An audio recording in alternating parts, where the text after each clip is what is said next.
Hello and welcome to this video reacting to last week tonight's video on Subway. So yeah, the last time I looked at last week tonight, I unfortunately got the entire video blocked.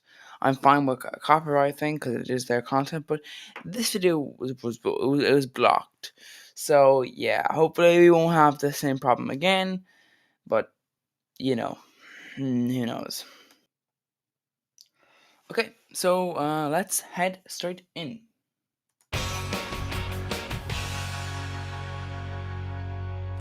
Moving on. Our main story tonight concerns sandwiches, specifically Subway sandwiches. Dad's attempt at dinner. Now come on. It can seem like Subway is in the news pretty often, and it is I'm just gonna say I was never given Subway from there, so rarely for anything good. Fast food chain Subway being sued for fraud, accused of selling tuna that isn't actually tuna. Ireland's Supreme Court says Subway's bread can't legally be called bread because it contains too much. The main point is legally. You see, legally is the key thing. Yeah.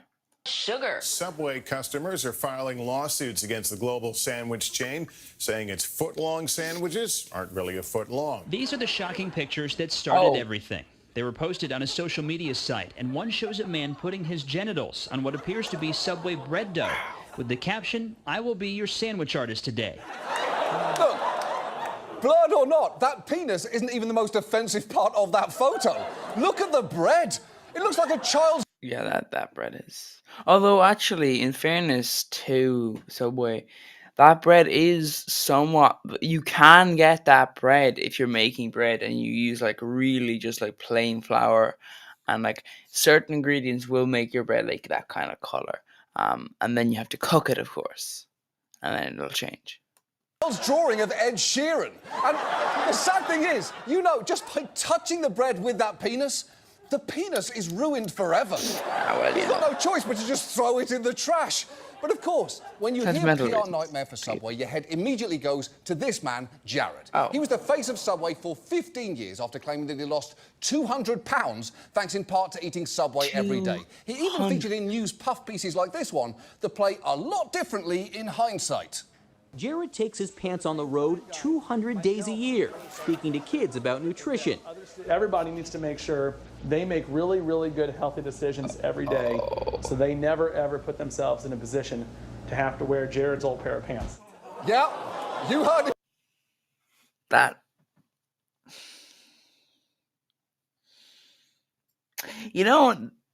Well, it isn't like a decision where you go, oh, you either have to wear like that or nothing. There's an option not to do that, to give nutrition advice that isn't just disgusting. Also, yeah. Put themselves in a position to have to wear Jared's old pair of pants. Yeah, you heard him, kids. Stay out of Jared's pants. Nothing good happens in there. Subway has clearly been on the receiving end of a lot of terrible stories. And to deal with each one just quickly, Jared is a monster, and Subway should have always been suspicious of a man willing to eat their terrible product every day. Not quite a foot long? That is a bullshit lawsuit. It didn't go anywhere. Dodong? That did happen, and it's objectively funny.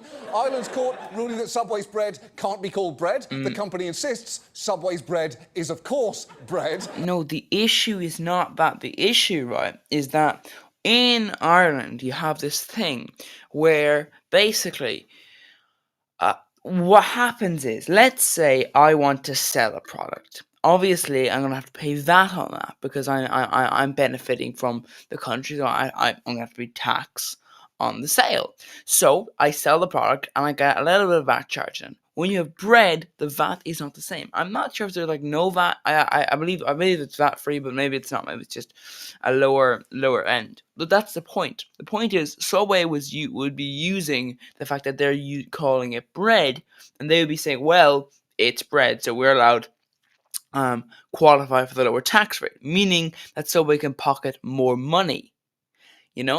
Which means, let's say I go into Supermax and I order a pizza. The business will have a higher VAT rate on that than they will on Subway sandwiches. Basically, any sort of things like I'm not sure about burgers, but definitely things like pizza. There's certain fast food things would not be covered under that lower tax rate. So that would mean you're pocketing more money when you're Subway. Now, of course, if Ireland's Supreme Court rule that it's not considered bread legally, that means that Subway can no longer qualify for that lower tax rate, meaning that they now have to pay a higher tax rate for every single time they sell their bread in Ireland. Meaning, of course, that's less profits for the company. Now, of course, Ireland is not saying it's not bread, they're saying it can't be considered bread that is essential. The whole point being, there's a reason behind why Ireland has a very low tax slash no tax on that for bread, and that's because it's essential. It's one of your essential foods. If you really, really don't have money, you don't want to go up and say, "Oh, you have £2." Well, because of that price is now £2.50. You don't want any of that. So you want to make sure that the VAT doesn't cause people to starve, essentially. So the government does fork out a bit of money for certain foods, such as bread. However, the problem is Subway has put too much sugar in their bread, which means that unfortunately you can't put in the glass of bread. It's the same thing with sweetbreads. They're not necessarily cake, but they would be considered non-essential. So basically, yeah, it's basically it's one of those things. They're closing a tax loophole for Subway to get out of paying more tax, which is the fact that Subway only sell bread, which means that obviously their VAT is a lot lower. So obviously that means their VAT is going to be a lot higher, and of course either they have to pay more, they have to increase prices, or they have to pay more to the government. Yeah. And if you're curious about the tuna, you can just visit subwaytunafacts.com, a real website the company felt it had to launch to debunk tuna myths. Although, the moment that you've done that, it does feel like you're already losing the argument. But even putting all of those stories aside, Subway is still worth talking about tonight for a number of reasons, starting with the fact it's a lot bigger than you might think. Subway's actually the biggest restaurant chain in the US by number of locations. No, that is true. In my town, there was 2 Subways in basically the same area. And that's I think there's 2 there. So that would be unusual. I think there's only one actually. There's only one supermarket. There's only one whatchamacallit. There's only one couple things actually. There's not that many that have 2. I guess it's because it gets a bit dodgy when you start putting in 2 in the same area, because it's like, well, people are only going to go to the same area, so you're only going to be dividing your sales up. You can't really get more sales because you're in the same area. It's the same thing when a business wants to expand. They don't tend to expand, and put up a new location elsewhere in the same city, but And for a while, they had the most locations of any restaurant worldwide, beating both Starbucks and McDonald's. Yeah. But in recent years, things have taken a turn. Thousands of its restaurants have closed, and some franchisees, that's the people who own and operate their restaurants, are getting restless. Here in the US, 100 of them got together and wrote an open letter last year stating that, for many of us, this dream has turned into a nightmare. And overseas, franchisees have given interviews like this. Are franchisees frightened? People are terrified. Jesus. I feel threatened because I'm scared if they target us. Franchisees claim many want to get out, but say they can't because head office won't approve it unless expensive refurbishments are done. We want to escape, but they make it impossible for us to sell. Holy shit!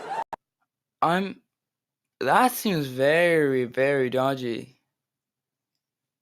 How is that legal? When you enter a franchise agreement, you have an agreement with the franchisor that you're renting at their name. So if you just stop paying your money to them, then obviously they'll stop you having access. I find it very, very, very, very weird that is not illegal. How is that not legal? Yeah.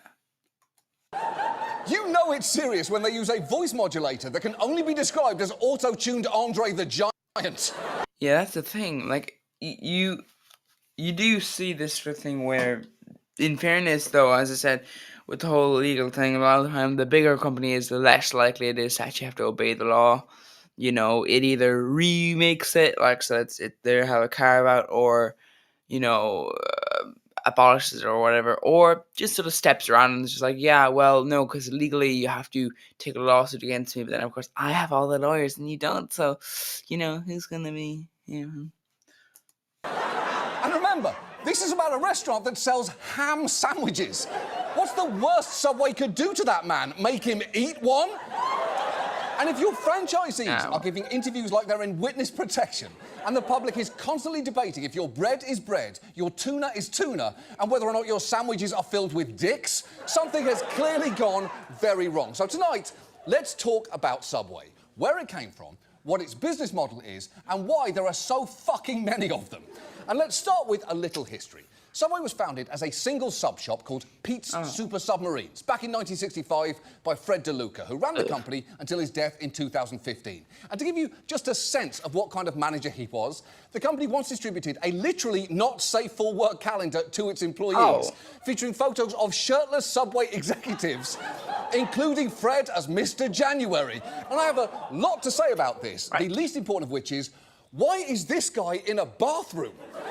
The theme is clearly business but make it nipples, not Polaroids of Uncle Dale before a scrub down. Anyway, from the very beginning, DeLuca was absolutely obsessed with expansion. Even though the business didn't make a profit for 15 years, he kept opening... What? But how can you get franchises then? The whole point of franchises is that they go, oh, look how profitable you are. Can I open a business too? How can you be like that? Oh, that seems very legal. Like, yeah, no, we're definitely making a lot of profit. So the other customers coming in, yeah, but are you making profit off those customers? Yeah, definitely. Yeah. Turns out, no. Those make profit for 15 years. Wow, that's something else. Subways anyway, in order to, as he later said, create the image of success. So it really seems that Subway's business strategy was basically fake it till you make it, which apparently our lawyers say I cannot suggest also applies to their tuna. So I won't. I will not suggest that. The point is, DeLuca had an insatiable desire for growth, which may be why, in the mid-70s, Subway moved to the franchise model. The benefit for the company being that they could have more locations that way, and the benefit for franchisees, theoretically, being that they could sell an established product with brand recognition with the promise of being their own boss. And you see, the thing is, though, is that oftentimes you'll get this thing where it won't be brand recognition abroad, because this is the problem. Oftentimes, when you go into a new country, you have to create an entirely new brand recognition. And this is why sometimes it's, if a company is honest with its franchisees, it's better to just set up your own, like a business-owned location in that country, and then expand yourself via franchising. Because, like, let's say there's a US restaurant in the US, and they're really, really successful. And I mean, like, really successful. They're making billions, you know? And they expand into my country, right? They expand into my country. And next thing, you know, they want to expand my country. And next thing, they're not opening up. They're saying franchisees. But the thing is, there's no actual market recognition in my country because I'm not in America. They've never been here. Yeah, sure, they've been in business for 20 years. That doesn't matter. They haven't been in business here for 20 years. So I don't actually know them. I may know them faintly, maybe they're in the news or something, but I'm not going to go to them. So what you need to do, realistically, is make a place there. But what Subway did, apparently, is just like, well, yeah, no, we're just going to lie to franchisees, which is... ugh. And there's actually one other key draw about Subway specifically, and that is just how simple it is to open one. Subway's extreme ubiquity all comes down to their streamlined setup. No deep fryers, no gas grills. So they can build pretty much anywhere. Got a plug? That's practically all it takes to open a Subway. It's true. You really don't need that much to open a Subway, although I'm not sure quite how reassuring it is that all you need is a plug. After all, it is a restaurant serving human food, not an air mattress. But Subway's startup costs have indeed been significantly lower than many of its competitors. It usually costs between around $200,000 and $500,000 to open a Subway, compared with the McDonald's, which can cost between 1.3 and nearly 2.5 million. What? Oh, sorry. They mean total cost. Yeah, because I think it's like 300 grand just for like the licensing for like Domino's, I believe. Like just the licensing. Like that's before you pay for anything else. Like if you wanted to sell the restaurant, but like I don't know, could you? I mean, like if you open a Domino's and then you decide to split from Domino's, could you like take the Domino's name off, say we're no longer paying you any money, but we do own the stuff. Basically, the point is, you're paying a lot. You're paying hundreds of thousands just for the name. So yeah. And that might help explain why Subway owners tend to be individuals and families, many of them immigrants, unlike chains such as McDonald's, where many restaurants are operated by investment firms. What? Oh God.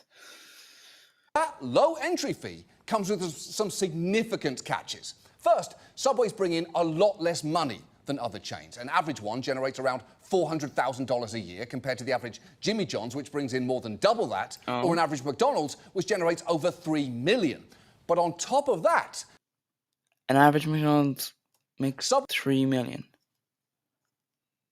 That's something else.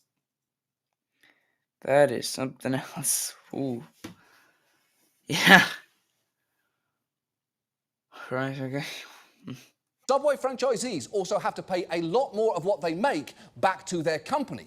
Because while McDonald's asks its restaurants to pay them 8% of gross sales, Subway demands 12.5%. Specifically, an 8% royalty fee and another 4.5% that goes toward advertising. Those are some of the highest fees. Why would you need advertising though? Like, the whole point of a franchise is that the franchisee benefits from the general advertising, because I go, oh, sure, I don't technically own that location. Although, by the way, McDonald's do. Interesting, McDonald's actually generally tend to own the building and then they just rent it out to the franchisee, which is very dodgy. So just to clarify that, you're still paying a lot more to McDonald's though, because you're paying in rent. Your landlord is McDonald's effectively. So yeah, there's dodginess there, because then they can chuck you out. But instead of being like, oh, now that McDonald's name dies there, then they can replace you with somebody else. So it's very dodgy. But the point I'm making is this: that I'm basically, that 4.5% that goes to advertising, that's ludicrous. Because the whole point of a franchise is that you benefit from multiple things, like advertising. Like if I'm head office and I push out an advertisement, it means that everyone in the whole community benefits from the advertising, because even though they're not spending the money on advertising, it is still that brand. It's the same thing if you do generic advertising. Like if you just advertise cola, not a particular brand, just cola. That kind of thing. You can do those things where companies might group together and do a generic advertisement, which is just advertising for a specific industry. Of any chain. Although I will say, Subway puts those ad fees to heavy use, because they are the reason that you can't turn on your TV without being bombarded by commercials featuring Steph Curry, Tom Brady, and Megan Rapinoe pretending they're all standing in the same place and willing to put sloppy bread cannons into their god bods. And it's not just ads. Subway has done a significant amount of product placement in shows and movies like The Biggest Loser, To All the Boys I've Loved Before, and Chuck. I was even part of one of them years ago in an episode of Community, which I have zero memory of filming. But unlike my forgettable days as a corporate sandwich vessel, some of that placement is pretty hard to miss. Like in this... Just like, it turns out, John, you're going to have to take that stuff down, because you signed an agreement when you signed up for Community that said that you will pledge your soul to Subway for all eternity. Yeah, that's where the Subway money. That's also a little thing, you know. So yeah, but there are weird agreements like that sometimes, you know. Like NDAs, I'm not sure if there's NDAs in my country, but in America, they're just insane. Like someone is accused of something that is illegal, and it's like, no, you sign an NDA, you're not allowed to talk about it. It's like, what? That's illegal. Um, that's very illegal. But I guess that's the problem in America. There are a lot of things that are only civilly illegal. They're not they're not like, you know, they're not going to go to prison for it, which is very weird. They should improve on that. Incredible scene from Hawaii Five-0. This Subway sandwich, so ono. Okay, so you're eating these to lose weight. Is that right? It worked for Jared, and that boy was large. But the best thing about it, they make it any way you want it. Check this one. It's sweet onion chicken teriyaki with jalapenos with banana peppers. Now you put that with this, turkey BLT, bam! There's some serious culinary fusion. You know, Wow. that scene reminds me of an old Hollywood saying. Every ad exec wants to be a television writer, and every television writer is dead inside. But incredibly, even that is subtle next to the product placement that Subway engages in overseas, particularly in Korean dramas, where every plot point seems to occur at a Subway. Here is two characters having a meeting at one. Here is a group of men celebrating the fact, real plot point by the way, their friends just woke up from a coma. Then there is this scene, which is, I swear I'm not making this up, about a ghost magically eating a Subway sandwich. Subway even released its own mini drama on YouTube called Someway, and I'm going to show you a scene from it now, and I warn you, it is breathtaking. 하늘이. What? 어디서부터 뛰어온 거야? 왜 전화를 안 받아? 일하는 중이라 지금 확인했어. 무슨 일 있어? 나 스테이크 앤 치즈 샌드위치 좋아해. What? 오빠가 말했잖아. 내가 좋아할 거라고. 나 스테이크 앤 치즈 샌드위치 좋아한다고. 뭘 하는 거야? 나 오빠 너 좋아한다고. Right. 뭐? Metaphor. Okay. I mean,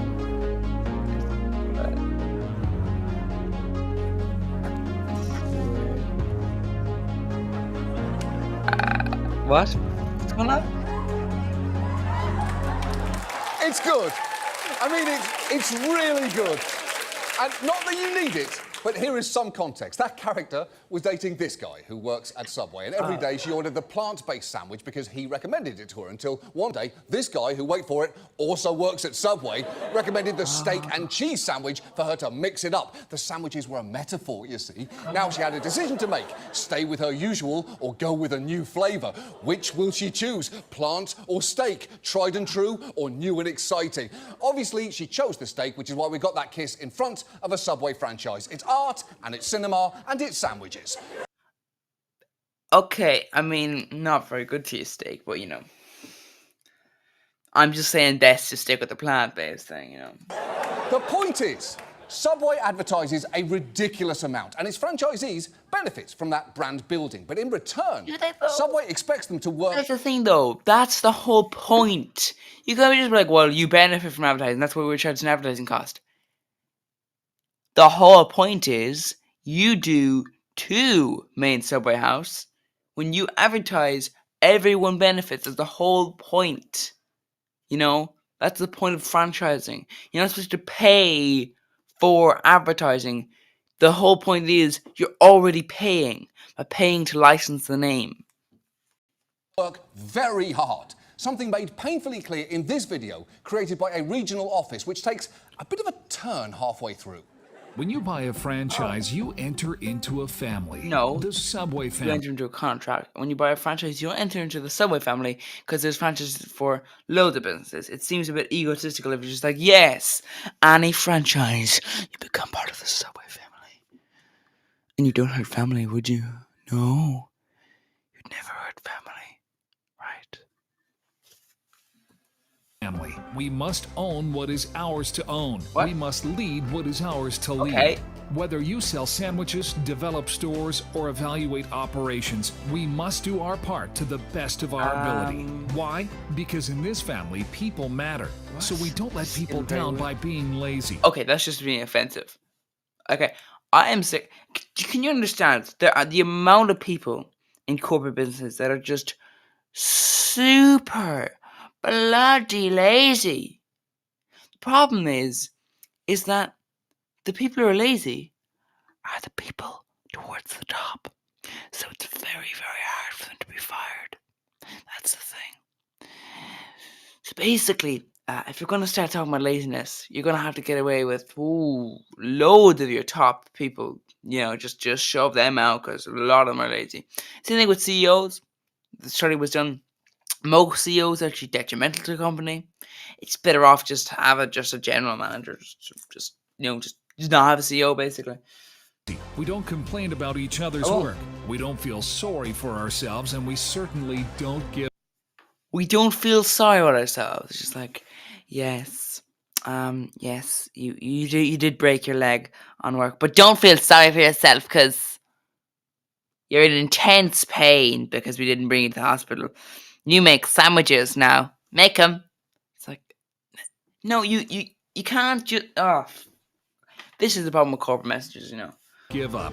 Oh my! That's the issue. It's that when they talk to the public, they're like, "Oh yes, we're a family and we all love each other and we're caring and everything," and then behind closed doors, like, work harder, and maybe then you'll make a little bit of money so you can pay rent. Work harder and give us all your money. Anyway, I'm gonna buy that yacht now. It's great being a senior software executive. Basically. People at the top like all the riches and people at the bottom don't. So, F Subway. My God, it's a sandwich cult. Yeah, and it's one that should probably think twice about threatening their so-called family members for being lazy when they couldn't even put in the effort to proofread their own copy, because this is not how you spell buy, as in to buy a franchise. Okay, in fairness, I would say don't be nitpicky about spellings. I have trouble with spellings too. All I'm saying is I find it concerning when people pick out on spellings. It just seems kind of mean. Pick on the fact that they're an awful company that take advantage of people who need to have a job, but don't get on the spelling track, okay?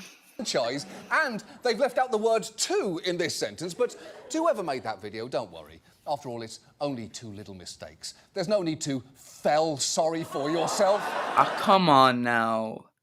That was probably some overworked fella, working away at that video, paid dirt cheap for it and thinking, this is fucking awful. This is really awful. This video is disgusting. But I didn't have the script, so actually, who writes these scripts, right? Because generally, people who do the groundwork are underpaid and they're not lazy. And they know most people aren't lazy, because people who are lazy tend to get fired. And then they're no longer there. The people who are actually lazy and don't get fired are the senior executives, So I find it surprising. I would find it very surprising to find out that senior executives were writing the script. So who wrote this script? Because surely, if you're writing the script,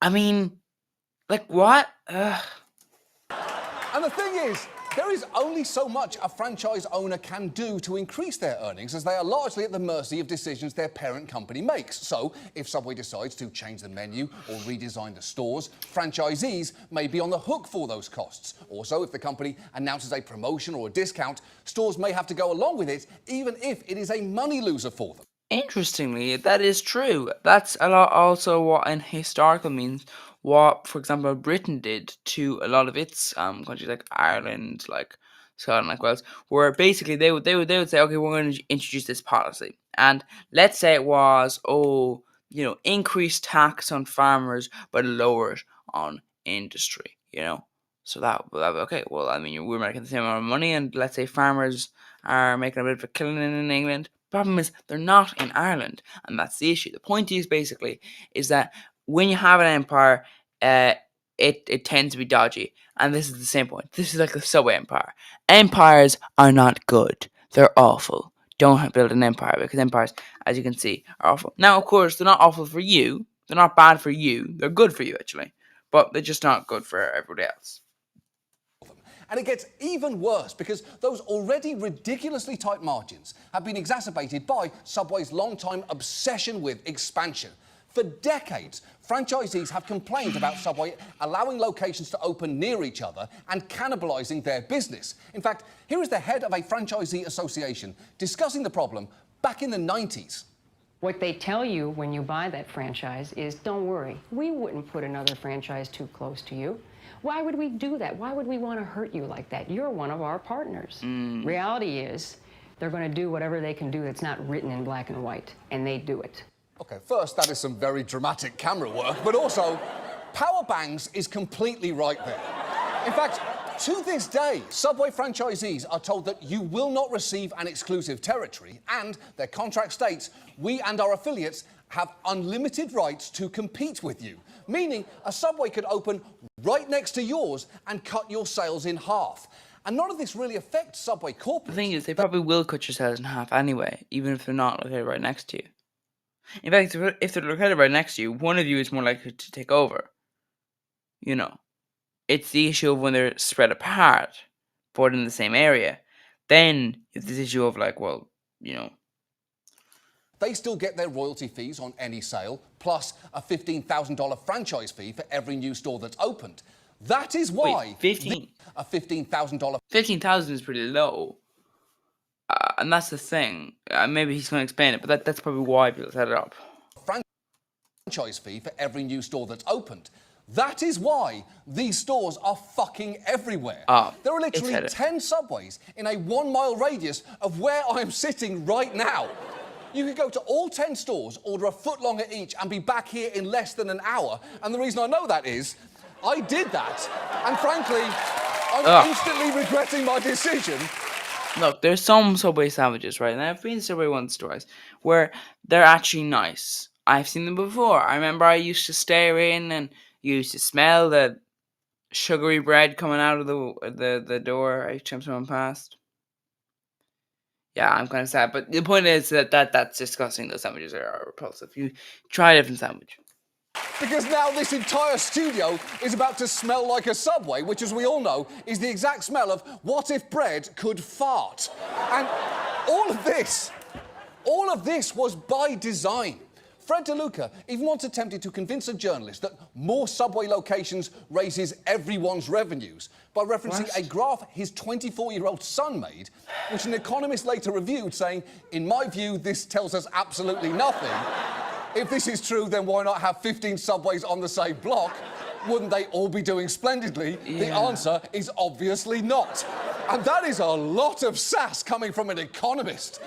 The answer is obviously not. It's much like Subway's spicy Italian sub. Not actually spicy in the least, but given the sauce, about as spicy as you're gonna get. And encroaching on their own territory isn't the only way Subway has angered franchisees, because their corporate structure has long involved something called business development agents. These are individuals, often franchise owners themselves, who control a certain area and are tasked with finding and approving new people to open stores, getting a cut of royalties for doing that. They're also in charge of overseeing inspections of stores in... That's weird. You generally wouldn't have that. Generally, you just have representatives. You know, just people who are like, here's what you do, and if you don't do them right, we'll just won't give you the contract. Bye. You know, pay us our fee, basically. In their area, and for many years... Obviously a complicated relationship. What I'm saying is, you wouldn't generally have someone who goes out to look for people, surely. Franchisees have complained about development agents being exceptionally harsh with those inspections, with one saying he was once marked up for slicing his vegetables in a choppy manner, which seems pretty petty. How else would you do it? And there is an incentive for development agents to be overly harsh, because if a store gets multiple violations, that franchisee's agreement can be terminated and the store can be resold, sometimes to the business development agent themselves at a discounted price. But why? Why at a discounted price? That doesn't make any sense. That seems like, you know, corporate espionage, where it's like, oh yes, you know, this thing is worth this much, so we get to, buy it. take it off our taxes, then sell it for the cheap, like really cheap, then our income will be cheap off that item, then obviously our taxes don't increase by that much, and we sell it to our friend. And to put that sounds like tax evasion, right? And that sounds really dodgy. Why would you do that? Why exactly would you do that? That doesn't make much sense, because you can get loads of people to replace them. It's not like there's not many people who are looking to open a Subway. I'm telling you this much, right? People will try and get a franchise if that franchise is shut down. Because, like, there's no risk at a loss of sale by opening up a new one. That one is there. Why would they be this kind of rate? That seems weird. One former inspector even described a development agent telling her the exact store owners that he wanted to fail, adding, "I was kind of his hitman." Normal sandwich stuff. Oh. Now, I have to tell you, Subway insists it's transitioning away from using development agents in the US and from having them be the ones overseeing inspections. But even so, you might well be wondering, given everything you've seen so far, why on earth would anyone want to open a Subway when it has some of the highest royalties, some of the lowest sales, and a new store could conceivably open right next door to you? Well, crucially, potential owners often don't fully know what they're signing up for. Here is one Subway franchisee inadvertently making this point. I bought my original store from a guy who was involved with Subway, had been involved for about 5 years before me. And that store, little did I know, was the lowest volume store in the market. When I went to my first owners meeting, him and his buddy said, "Hey, Lollipop." And I said, "Why are they calling me Lollipop?" And they said, "Well, we needed a sucker to buy Columbus," which was the Subway, right? Out of 91 stores in the market, it was 91st. Yeah, that's not great, is it? Ideally, you would have that kind of information before you invested. It's hard to tell how successful a Subway is just from looking at it, especially because, from the outside, they all look like the worst one.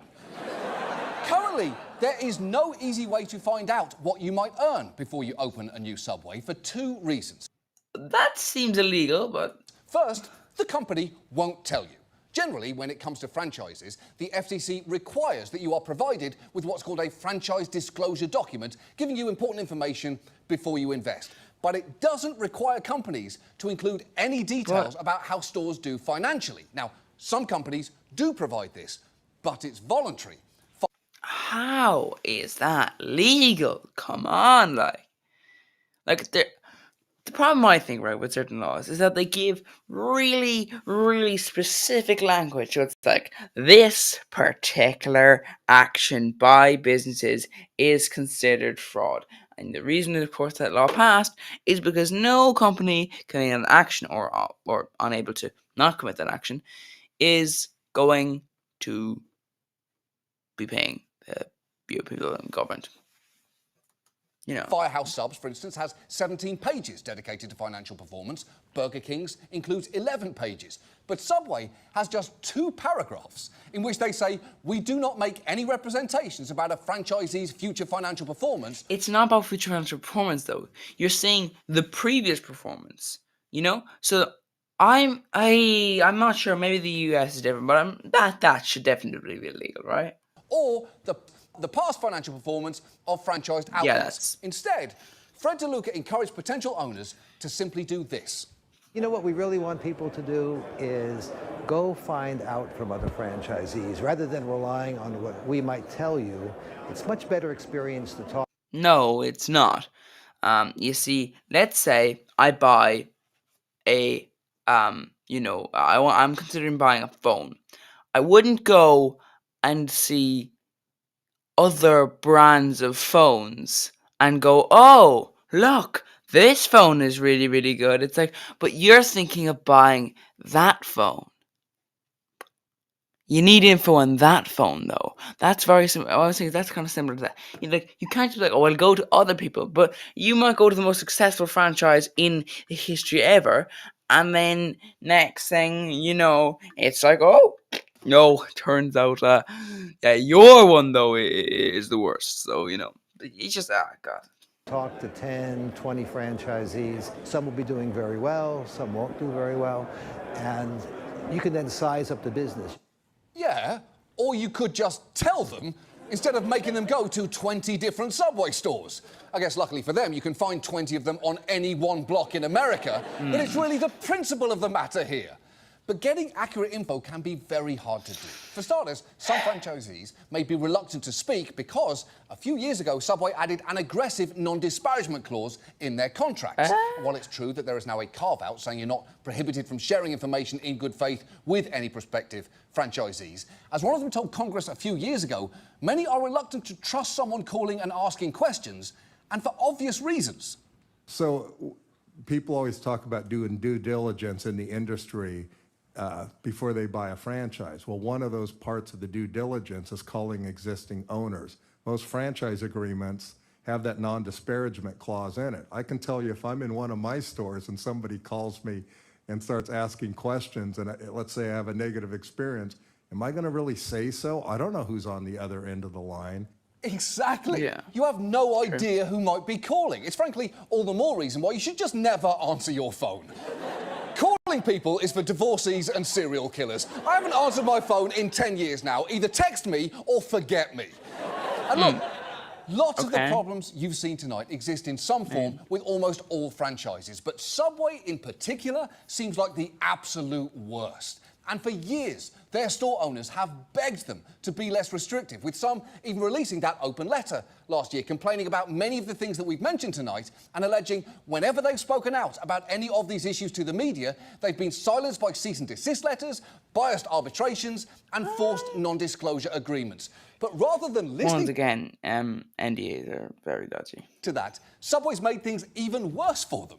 They recently updated their contract for new and renewing franchisees, which, among other things, expands the non-disparagement clause to include subjecting the Subway brand to ridicule.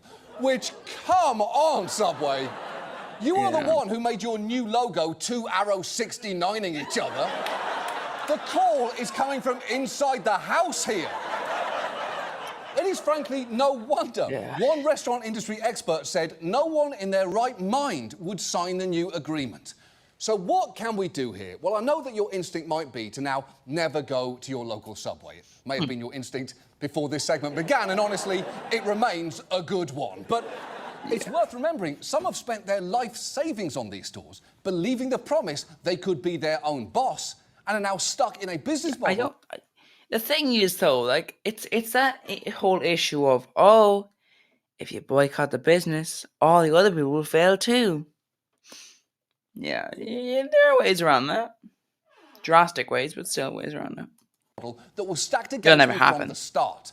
And to prevent that happening to anyone else, there are things that we absolutely should be doing to better regulate all franchises. The FTC should tighten up their rules on them and make disclosing financial performance mandatory. That would force companies to give a much fuller picture to any potential investors of what they are getting into. But until that happens, or Subway specifically decides to present a more accurate picture of how they operate, maybe we can tell their story for them through their favourite medium. I'm talking, of course, about Korean sandwich dramas. Please, take a look. 사랑은 가장 예상하지 못했을 때 찾아온다고 한다. 그렇게 그가 내 앞에 나타. Well, that was last week tonight. So yeah, they copyright claimed me last time. When I say they copyright claimed me, I mean they banned me. So, yeah. No, that wasn't very nice. But, the point is, though, so yeah, go ahead, check out their channel, see the stuff. They have a new topic every single week, although they are off some weeks. So yeah, thank you for watching.